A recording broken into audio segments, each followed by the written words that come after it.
Gina Loudon, Lili Gil is back with us, along with Trump Super PAC Chairman Eric Beach. Eric, can you give us a little insight as to what we may see or hear on Monday? Look, it's going to be just the opposite of what the Tax Policy Center said about Hillary Clinton's plan, right? That it raised about $2 trillion over the next decade. So he laid out his economic team today. I think you're going to see a pro-growth agenda starting on Monday, and really he's going to get it back to the two issues that matter most to Americans. That's on the economy and national security. There's no bigger discrepancy between Donald Trump and Hillary Clinton on those two issues. Right. And so I think you're going to see him reshift, go back to those two issues and really capitalize on it. Eric, I've had an opportunity to speak to a couple of members of his team in the last couple of weeks or so, and his initial economic plan, they were concerned about it, particularly the deficit part of it. You just mentioned Hillary Clinton, according to the American Action Committee, $2.2 trillion deficit and an additional $1.3 trillion in taxes. You think we'll see some sort of deficit reduction with Donald Trump's plan?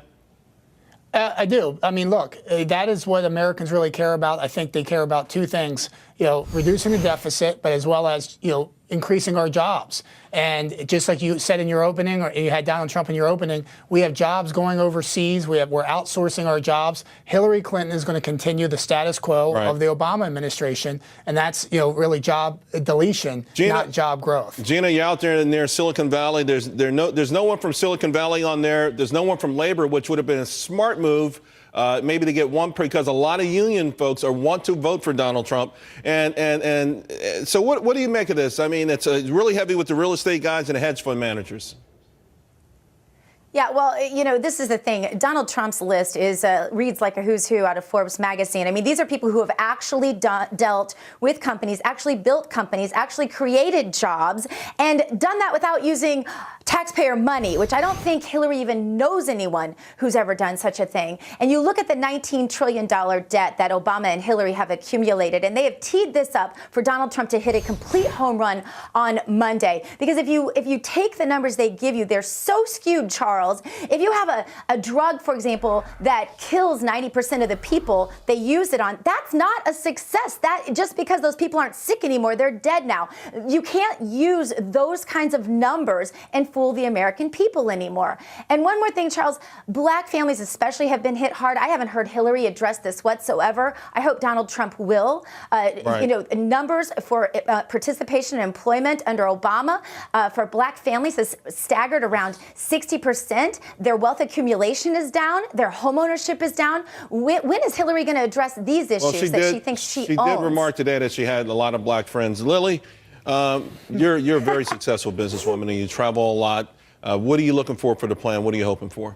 Well, I want to make sure that those of us that are investing and taking risk in the economy and creating jobs are not penalized for success. And many times that's what these policies broadly suggest, that by taxing those that are millionaires, and that sounds like a big number, but a lot of small businesses and small business owners in America fit that threshold and therefore will be penalized. And we cannot continue to just put burdens on those that are actually creating the jobs. 2 million out of the 3 million jobs that are generated by the private sector are generated by small businesses. So we got to build incentives that help those grow. Right. And that's one of the really roughest areas, right? Entrepreneurship near an all-time low. Thanks a lot, guys. Well, let's get past the numbers and see how the everyday working American feels about the state of the economy. We're going to go live to Indiana and talk to some real folks next.